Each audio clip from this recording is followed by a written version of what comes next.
2025 is over and 2026 has started. So let's take a look back at a more comprehensive view of my entire 2025. This year I read over 61 books and we're going to tier rank every single one of them. The tiering is going to be a little bit interesting because I'm going to have a couple different categories. There's going to be 100% that I 100% suggest the book, a yes category, a maybe, a no, and then a no, God, please, no, no section. I've been sick all week, so I apologize if I look like I'm cosplaying as Rudolph or sound like the Grinch, but let's just jump right into it. I'm not going to give a short recap of all 61 books. So we're just going to talk about my favorite book from each month and then a few other ones that stuck out for various reasons, as well as my least favorite books this year, because there are some things I want to say about those books. To start off this year, I read The Toll by Neil Shusterman, and this one is a definite A tier for me. It's a yes. That's the third book in the Arc of the Scythe series, which I read the first two books of in 2024. Next up, we have The Kind Worth Killing by Peter Swanson. This is also a yes. This is a thriller. So if you like thrillers, this was a particularly good one. I enjoyed it. Next up, we have C.S. Lewis's The Screwtape Letters.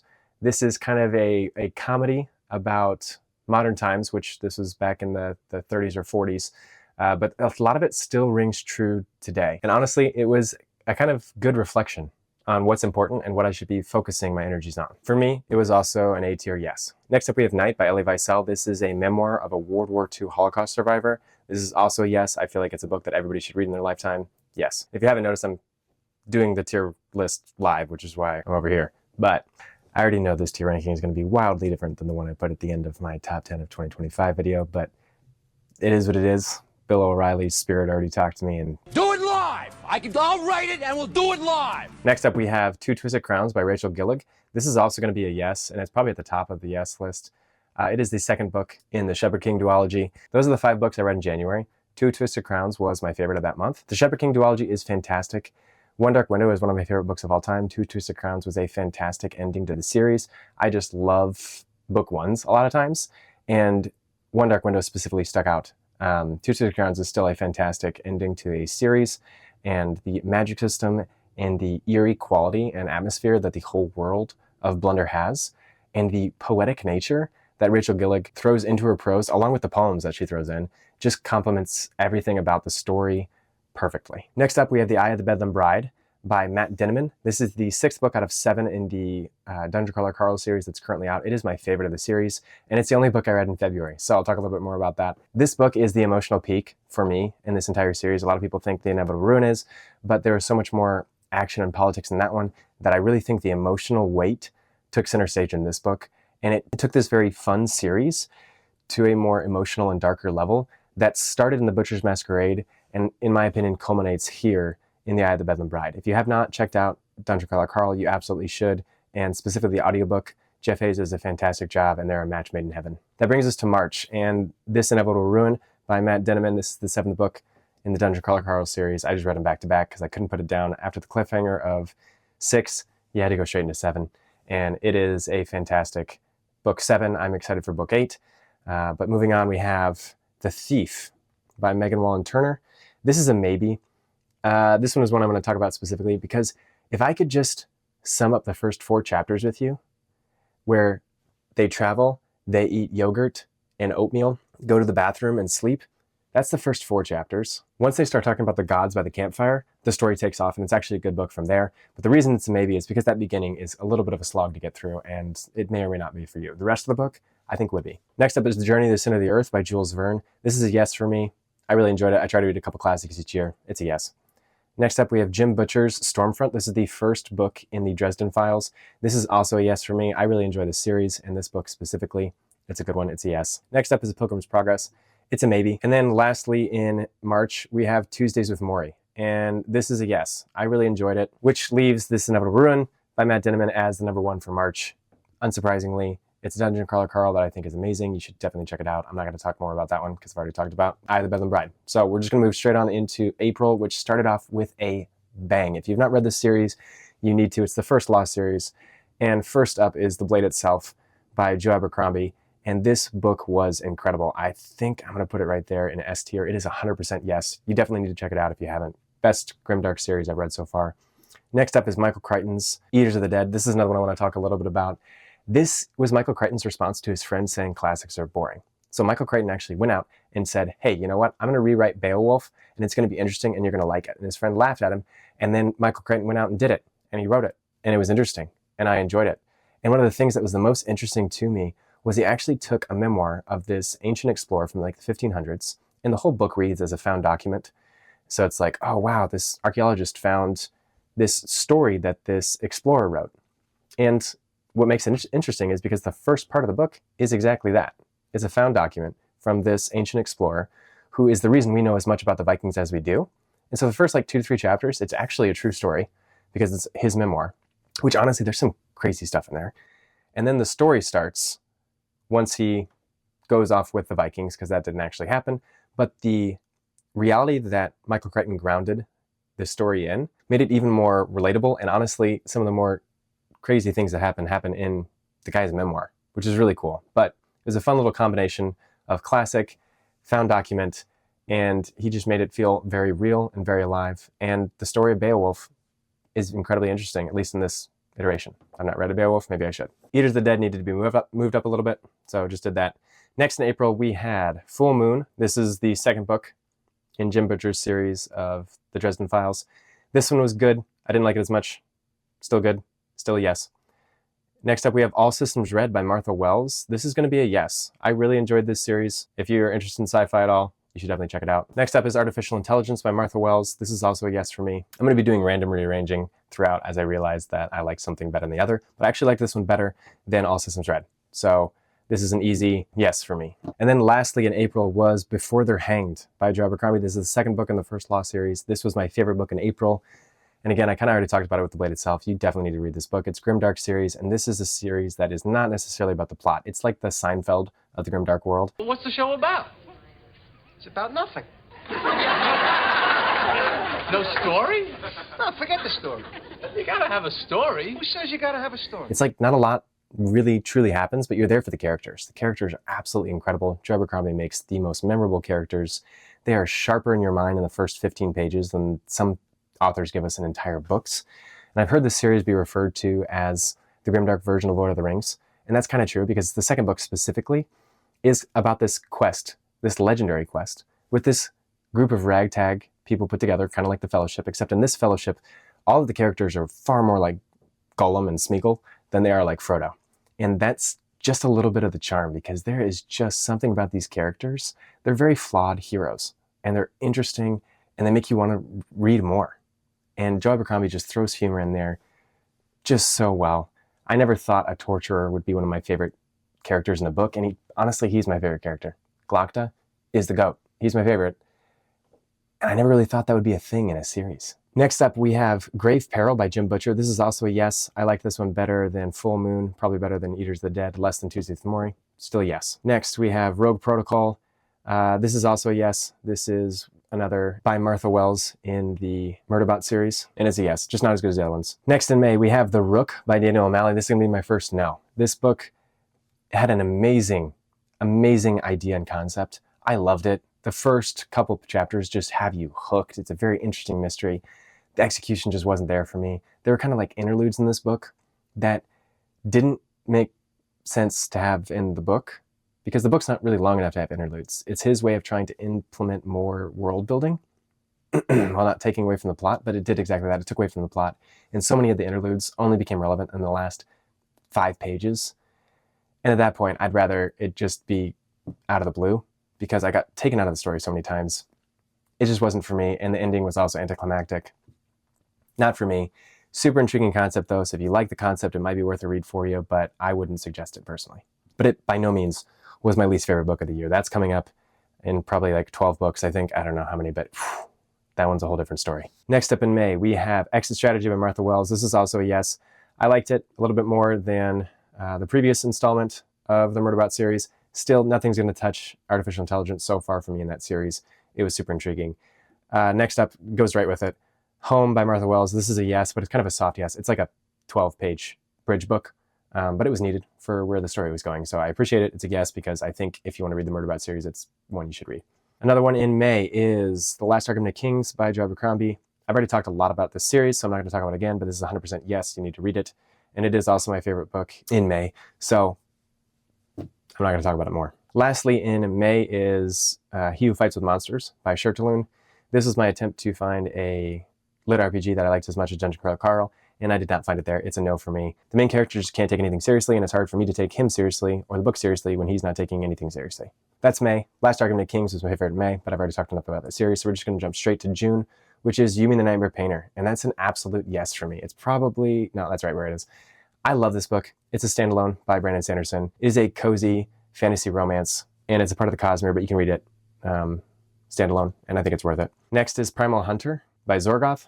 This is another attempt to find a lit RPG that I enjoy other than Dungeon Crawler Carl. This is also a miss for me. This is a no. I've heard a lot of good things about this later on in this series, but in this lit RPG, you don't get out of the tutorial in the first book. So I didn't quite enjoy it, but I'm going to go back to that one eventually. Just, it's a no for me. Next is Harry Potter and the Goblet of Fire. This is a yes for me. I really enjoyed this book. I finished my first Harry Potter run through this year, and this book got me hooked to just finish it, because it's been a year since I'd read a Harry Potter, and once I read this one, I just had to finish them this year. Loved it. Next is Howl's Moving Castle. This is also a yes for me. No, it's 100% yes. I think you should read it. It's so good. It's another cozy fantasy. There's a little bit of romance kind of tinged in it, but it's not heavy in that. But it is just so good. It's so good. It's by Diana Wynne Jones, and it's 100% worth a read. If you've only ever watched the movie, you need to read the book. Next in June, and lastly in June, is The Blackthorn Key by Kevin Sands. And this is a yes. This is a YA/middle grade novel. It leans more towards YA, because in the first couple chapters, somebody's entrails are lying out. But that makes it so that Yumi the Nightmare Painter was my favorite in June. This is just a fantastic, cozy fantasy with a romance element that Brandon Sanderson really has never delved into. He's not much of a romance author if you've not read any of his stuff, but I think he does a fantastic job here. It is such a cozy, heartwarming fantasy and romance where the two characters couldn't be more different, but they use those differences to support each other and push each other towards becoming better people and tackling the tasks that are the hardest and most daunting things in their lives. And they do it with such support. I just love it. It's so good. It is a standalone, so if you don't want to read the Cosmere completely, you can read this one by itself, and it's worth it. Real quick, before we hop into July, I just wanted to say if you're enjoying the video, please consider liking and subscribing. I enjoy doing these, and I'm hoping to get better with each installment, just as this next book, the first book of July, did with Towling Dark by Christopher Rocchio. This is a yes for me. I don't know where I want to put this one. We're going to throw it there for now. I liked it. I still am not hooked on this Synergy series, but I hear Demon in White is going to get me there, so I'm looking forward to that. Pure and Essie. This is 100% yes. I think you should read it. It's really good, but I'm not going to give anything away. You just need to go in blind to this because that's the best way to read the book. So that's all I'm going to say for there. Next up in July is Wind and Truth by Brandon Sanderson. This is a yes. I liked it. It was my least favorite of the Stormlight Archives. It was still good, but I'll leave it at that. Shadow of the Fox by Kevin Sands was my next read in July, and I really enjoyed it. It's another yes for me. Next up is Don't Waste Your Life by John Piper. This is also a yes for me. 11/22/63 by Stephen King. This is a 100% yes for me. I think you should read it. It's a fantastic historical fiction that blends thriller and a little bit of romance incredibly well. The way Stephen King writes characters is incredibly real, and I love it. Last in July is The Wizard of Earthsea, and this is a no for me. I just did not enjoy it. It's a classic. I know it is. It just wasn't for me. I don't know that I even have really anything bad to say about it, except it just wasn't for me. I think that puts my favorite in July at Pure and Essie, but I can't talk more about that because that would ruin it. So that's all you get. First in August was The Fifth Season by N.K. Jemisin. This was a yes for me. I really enjoyed the book.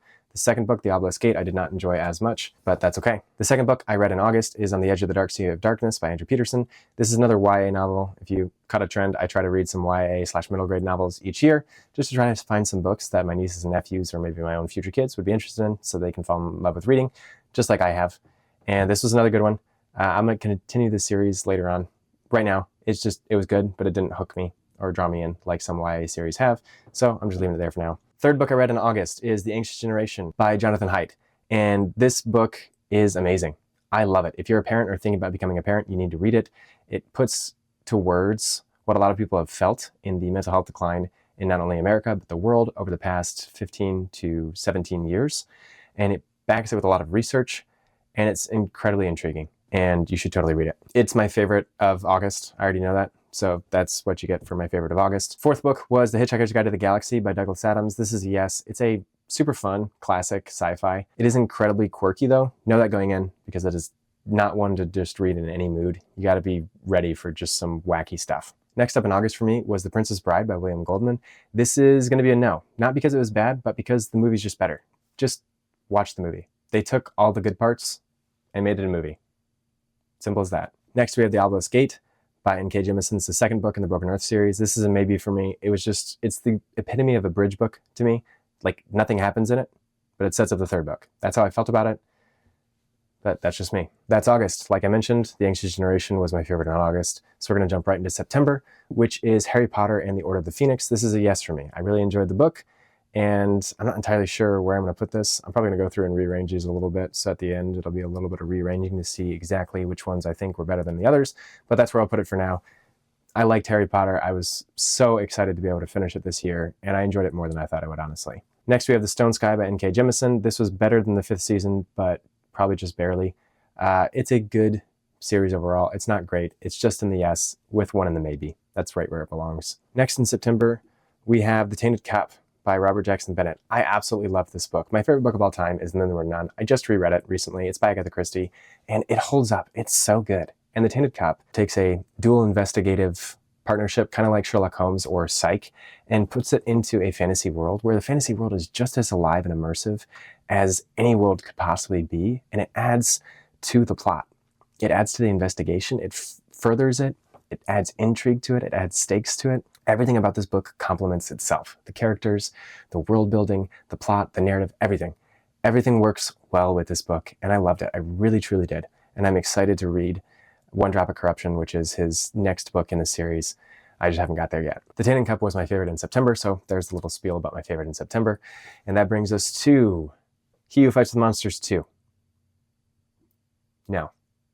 Better than the first? Still no. Same reasons. That brings us to, drumroll please, my least favorite book of the year, which is Campervan, Cooking, and Corpses by Tyler Rhodes.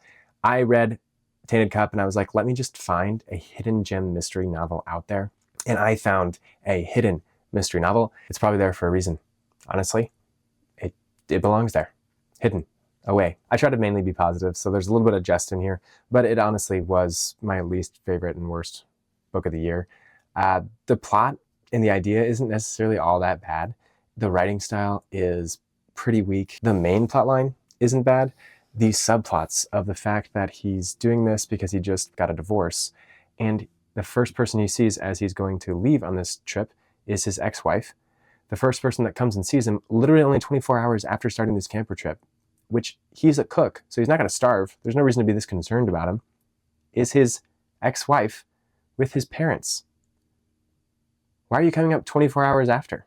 There was a part in the middle of the book where he kind of reflects on his past life, and I just, right there, I even yelled out loud. I was like, this is where you should have put in all of the background of his past, and you shouldn't have had those first 3 chapters that were kind of weird with your ex-wife, and it was weird. And then at the end of the book, a guy finds out he got cheated on, and he smushes a strawberry on a table and then apologizes for getting so worked up and so angry. Dude, you just found out your wife has been unfaithful for years and also been working behind your back. I think squishing a strawberry is totally in order. You might even be able to yell more or throw something, and it'd be justified. I wouldn't be that upset if you squished a strawberry, maybe 3, maybe 4, maybe the whole field. Go for it, dude. It's kind of a big deal. And that little strawberry is not. It's just little things like that that took you out of the story, because it's like, why is that guy apologizing for squishing a strawberry? I've talked enough about that book. We're going to move on to the start of October, which is Isles of the Emberdark by Brandon Sanderson. This is a 100% yes for me. I absolutely loved this book. I wish I could show you the hard copy version I have of it, but it'd be a little bit of a spoiler, so I'm not going to. But let me see, before I start talking about this more, if this is my favorite in October. It's not, so I'm gonna leave it at that. It's 100% yes. Next in October was Harry Potter and the Half-Blood Prince. This is another 100% yes for me. It was so good. It goes right behind You Being the Nightmare Painter. It was my favorite book in the entire Harry Potter series. It's where Harry Potter kind of got a little bit darker. This was my favorite in October, but I've already talked about Harry Potter quite a bit, so I'll leave the talking to the next book, which is The Black Prism by Brent Weeks. This is also a yes for me, and this is a series that I think does not get talked about enough. It's the Lightbringer series, and so far the second book, actually I finished the second book, it was better than the first book. I've started the third book. It's also incredibly good. I've heard Brent Weeks doesn't stick the landing in the 5th book, so I'm a little concerned about that, but so far this is fighting to be one of my favorite series of all time. I didn't finish The Blinding Knife, which is the second book, in 2025. I finished it in 2026, so it's not on this tier ranking, but it would have fallen even higher than The Black Prism did. To wrap up October and to start November, we had The Hunger Games. So I'm going to just rank them all right now. They're all yeses, with The Hunger Games being the highest out of all of them. Catching Fire was kind of a repeat of The Hunger Games, so it's just lower for me. And then Mockingjay is the lowest of all three because I just kind of got annoyed with Katniss and her Gale, no Peeta, Gale, no Peeta, Gale, no Peeta. I'm done with Gale. I'm done with Peeta. No, I'm not sort of thing. I mean, it's YA for a reason, so I get it, but it was just a little much for me. So that's where I'll leave that one. Next up in November, we have The Strength of the Few. This is by James Islington. This is an absolute 100% yes for me. This was an amazing sequel. It does everything I wanted from a sequel, where it answered the questions from The Will of the Many, and it prompted more and even bigger questions. And it's one of the most ambitious fantasy novels I've ever read. There's 3 different genres of story in this one book, and they're all happening at the same time, and they're all fantastic. You get dystopian, you get a sort of Norse mythology story, and you get a Roman-inspired fantasy sci-fi novel all at the same time, and James Islington delivers on every single one of them, and I absolutely loved it. That was my favorite in November, which brings us to December, where we have The Deathly Hallows, Harry Potter. This is a 100% yes for me as well. This probably falls right about there, and it's 100% yes as well. It's just not as good as The Half-Blood Prince in my opinion, but it's in the 100% yes. Next, in December, we have Lois Lowry's Number the Stars.